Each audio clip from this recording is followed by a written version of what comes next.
Hey guys, welcome back, or if you're new, welcome to the channel. So today we're going to do something kind of special. By the way, in case you're new to the channel, my name is Christopher Nelson. I'm one of the Battlefront.com developers. So in case, hey guys, welcome to this is going to be a special video on one side of the channel. So today we're going to... Sorry, forgot to turn off the audio on my... I'm watching the stream on another window and I forgot to turn off the audio, so it's looping on itself. It's a great start. So yeah, today's gonna be a special day. It's gonna be a new player's night. If anyone's been having trouble with the tutorial or they haven't played it yet, I'm gonna play through the training campaign and offer some quick notes from the tutorial, and people can basically see things actually.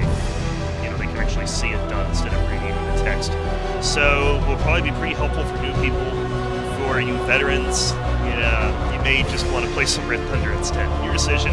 Maybe you'll just have fun watching. So, first thing, the UI is the basic UI here is pretty simple and it acts like any other game, so don't really need to go through the instructions for that. We go into campaign, select training campaign, and so I'm going to assume that everyone who's watching the stream already knows what the difference between turn-based and real-time. It's pretty simple. Simultaneous turn-based is basically you... Yeah, so now you, in simultaneous turn-based, the game is paused during the orders phase, and you can take as long as you want, giving orders to your units and stuff, and then when you hit the red button, you hit go. Both sides play out simultaneously for a minute without you even do anything, and you get to watch your plan fall apart.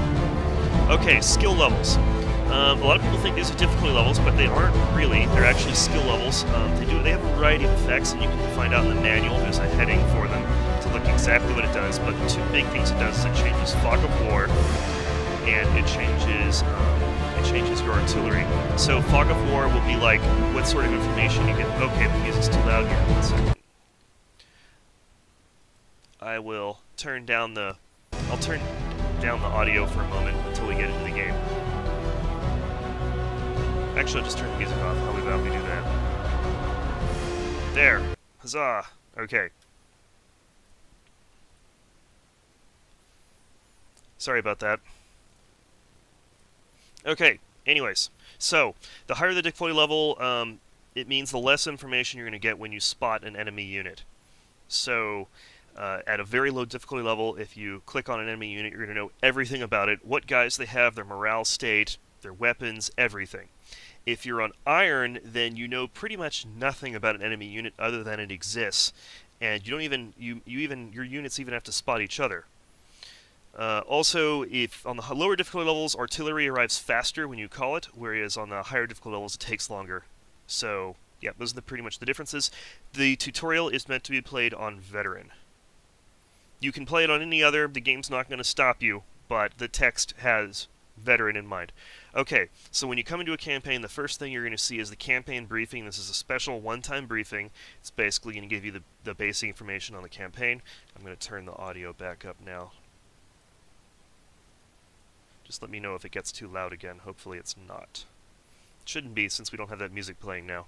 Okay, so you're going to get a basic strategic map. There's not much information here since this is a fictional training campaign, so there's not a whole lot of info here. One thing that will always be around is the there'll be some side plates here. They'll give you some basic information on this is actually I'll get into the graphics in the next slide. It'll be more useful there. So yeah, basic campaign information here. It's usually going to tell you things like whether you're going to get reinforcements, if you're going to get resupplied during the campaign. That's good stuff to look for in the briefing. Okay, so then after you go through that, you're going to load into the first mission.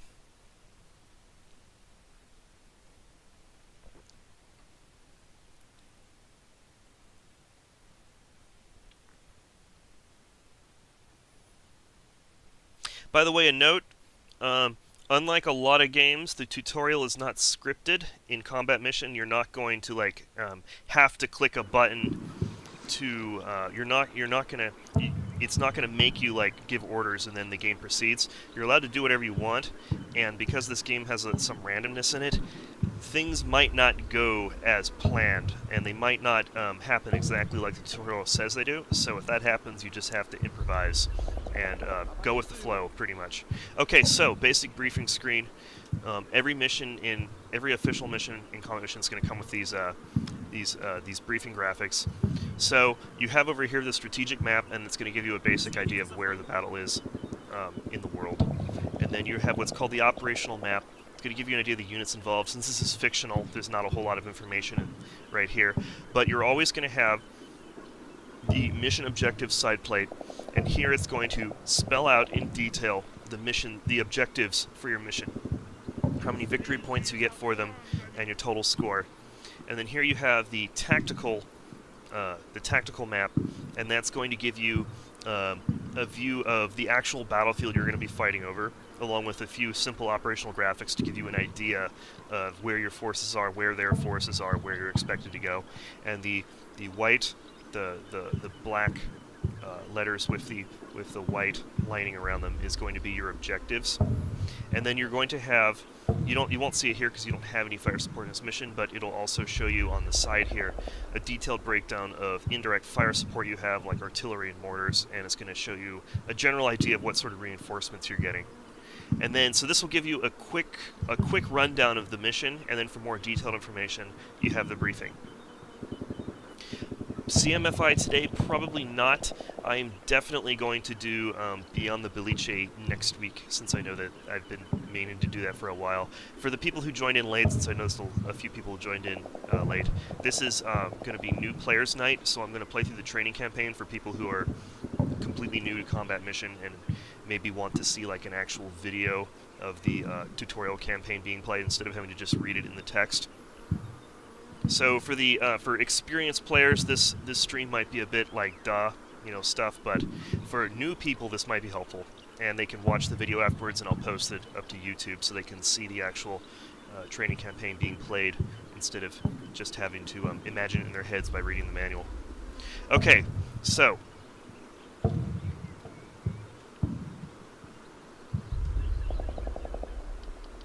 first things first, we get in and we've got the user interface. So, if you want to view information on a unit, left-click on this round circle here that's floating above them. It's called a floating icon. Every unit has a floating icon. In Combat Mission, a unit is either an individual vehicle, or it can be a team or a squad of a number of men, anywhere from usually 1 to 12 or so, but that number can vary. So here we have selected a squad, and down here the UI shows the information on the squad. You have on the left, you have the unit info panel, and it's got some information like a title, what sort of unit it is. Here you have the unit's name, which is just the name of its leader.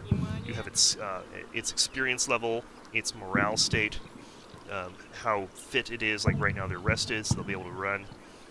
Things like communications, so you have the links here with what links it has with its upper echelon commands, what sort of ammunition it has and how much. And over here you have a special equipment panel.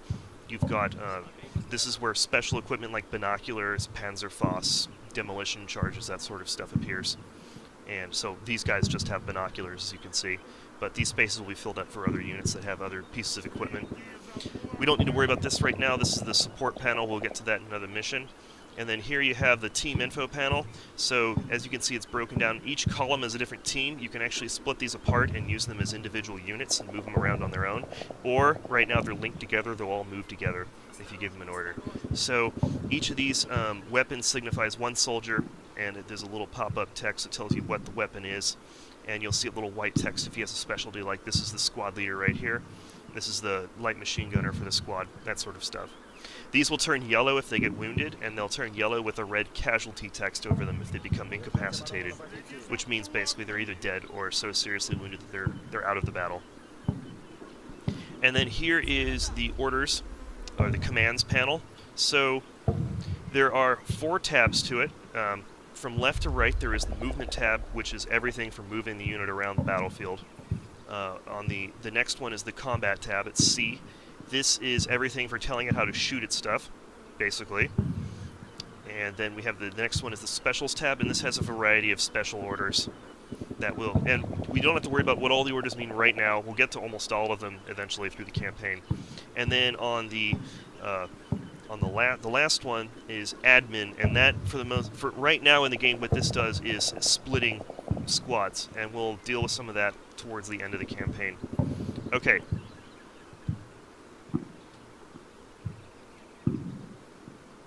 So one problem a lot of people have with first learning this game is the camera. It works a little bit differently than most games. Most games have a fixed camera that sort of just hovers right above the battlefield at a certain elevation point, and you just pan it around. This one has a lot more control to it. You can view units from a lot more angles, and that's with that extra freedom means that there's the controls are a bit trickier, and for some people have problems with it. So you're just gonna have to basically load up the game and play with it yourself to really get a feel for it, but I'll give you a couple tips that helped me. And this is using the standard camera controls, by the way. I'm not going to get into the other two types of camera controls. Maybe I'll do a YouTube video on those or something. So, standard is what you get when you first log into the game and if you don't change anything. So, it's all about using your mouse to move the camera around. If you hold down your left mouse button and move it slowly from the center, you're going to pan the camera around. You're going to physically move it around the battlefield. You just hold down left mouse button and move it around. You want to make the motion slow, okay? That's the important part here, is you only need gentle motions to move the camera around. If you hold down the right mouse button, you'll actually swivel the camera around. You can go up, down, left, right, any direction. It's going to stay in place, you're just going to change the direction the camera's facing. I recommend, now the way I do it is I just use one of them at a time. Some people do this. You can move the mouse to the edges of the screen and pan the camera around. I personally don't prefer that.